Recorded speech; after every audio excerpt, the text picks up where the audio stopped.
Eu gosto muito de responder pessoalmente as dúvidas dos alunos do CBS e IBS no dia a dia das empresas, porque como a gente tem uma quantidade muito grande de profissionais que são alunos do treinamento e que estão atuando, né, ativamente no mapeamento das adequações necessárias dentro do fluxo operacional da empresa, para que elas estejam preparadas para o processo que se inicia daqui a pouco, no início de 2026, esse processo de mapeamento que os alunos fazem acabam por gerar dúvidas concretas que são um verdadeiro desafio para a gente responder, que nesse caso que eu vou contar aqui agora para vocês.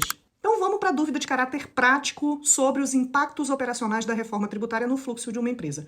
A dúvida da aluna era a seguinte: é um hospital que presta serviços de saúde de duas maneiras. De forma presencial, nas dependências do hospital, e também faz consultas online, né? Teleatendimento, atendimento de saúde à distância.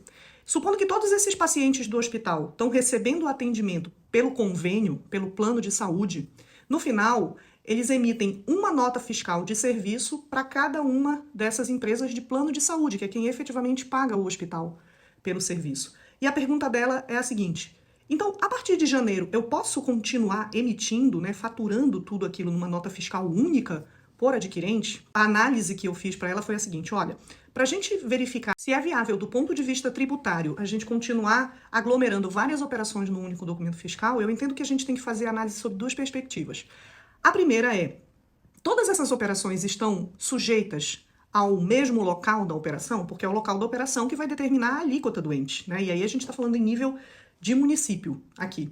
O outro ponto é: todas essas operações, elas geram crédito ou não geram crédito? E se geram crédito para um mesmo adquirente?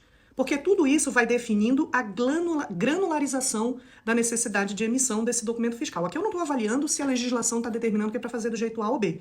A gente está avaliando o caráter de viabilidade de emitir o negócio todo junto, como já é feito hoje. E aí fazer a análise desses dois elementos sob a perspectiva da legislação atual que nós temos do IBS, principalmente, né, para quem o local da operação é definidor de alíquota.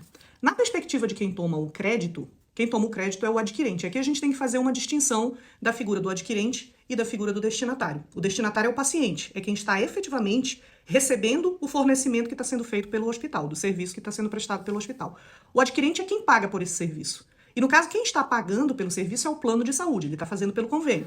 Então, se o hospital está faturando, está emitindo uma nota por contribuinte que está pagando, por adquirente, aqui a questão do crédito está preservada. Não haveria prejuízo do ponto de vista do lançamento do crédito na apuração do adquirente. Ok. Quando a gente vai para o outro elemento, que é o local da operação, a gente precisa ter em mente a informação que foi passada. Olha, tanto os serviços são fruídos de forma presencial pelo paciente dentro do hospital, como também são prestados serviços à distância, pela internet.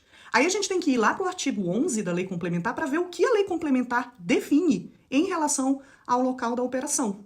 Quando o serviço é prestado de forma presencial, fruído de maneira presencial pela pessoa física, que é o paciente, nesse caso, o local da operação é o local onde o serviço foi efetivamente prestado, que nesse caso é o endereço do hospital. Já em relação aos serviços à distância, o parágrafo 5º, lá do mesmo artigo 11, ele fala o seguinte: olha, se o serviço for prestado à distância, aí você aplica a regra residual que está lá no inciso 10. E essa regra definidora do local da operação, ela diz que nos serviços prestados à distância, o local da operação vai ser o domicílio principal do adquirente. E aqui, mais uma vez, distinguir adquirente de destinatário é muito importante, porque quem é o adquirente, no nosso caso em análise, é o plano de saúde. Então, para os serviços prestados à distância, o local da operação é o endereço do plano de saúde. E a alíquota que vai ser destacada ali é a alíquota estabelecida pelo município, pelo estado, do domicílio do adquirente. Então, quando a gente analisa essa situação concreta sob a perspectiva da definição do local da operação, aí a gente verifica que a gente vai ter dois diferentes: os serviços prestados cujo local da operação é o endereço do hospital e aqueles prestados cujo local da operação é o endereço do cliente, do adquirente, né, do plano de saúde. Então, aqui eu tenho que ter pelo menos duas notas fiscais.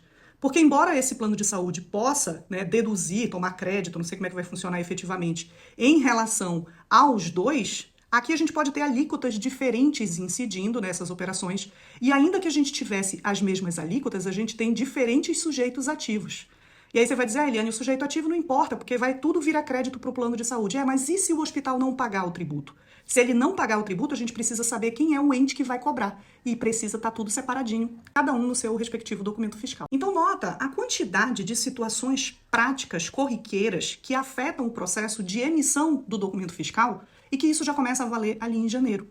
E é por isso que eu vivo repetindo aqui que se você atua na área fiscal e você não começou o teu processo de preparação porque você acha que a reforma tributária ainda não aconteceu, porque o regulamento ainda não saiu, você está bem atrasado.